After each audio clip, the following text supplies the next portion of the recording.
So, magandang gabi sa inyong lahat at narito na naman po tayo sa ating vlog ngayong papakita ko sa inyo kung paano ang pagka-transplant. Kung makikita ninyo yung ating punla ay yan po ay 15 to 16 days after sowing. So usually 14 days, 13 days pwede na siyang i-transplant, pero ito napabayaan ko siya ng ilang araw o 2 araw.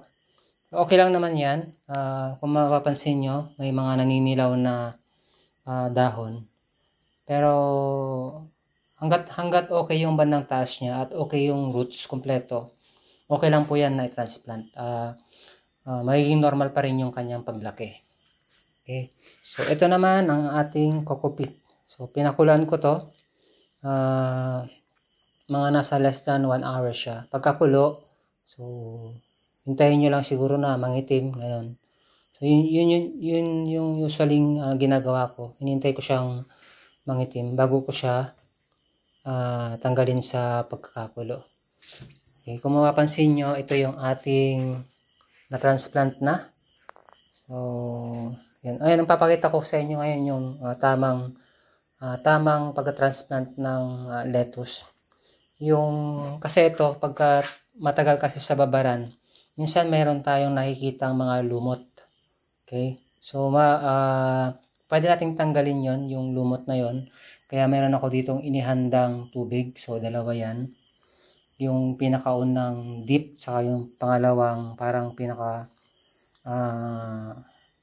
pinakabanlaw. Ganun. So, papakita ko siya ngayon.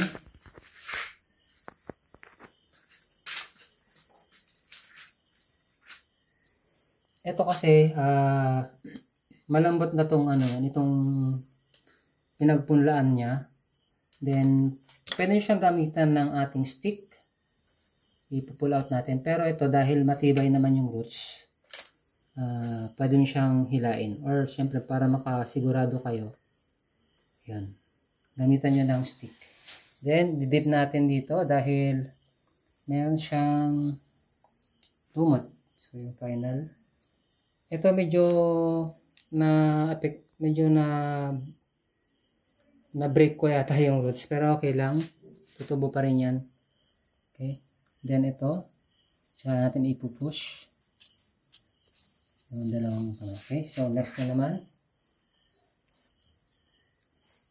So pinapakita ko lang yung tamang pag-transplant. Yan. So medyo okay yung roots na sumama lahat. Hindi naputol. Then banlaw. Saka natin.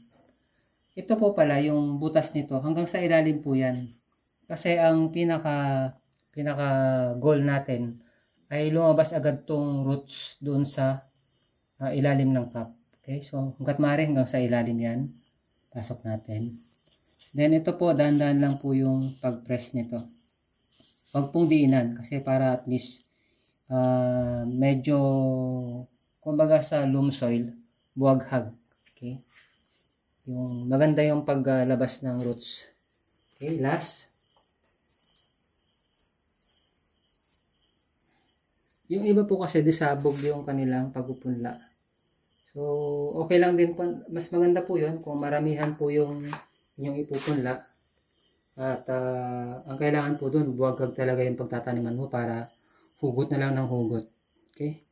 So, ayan. Last.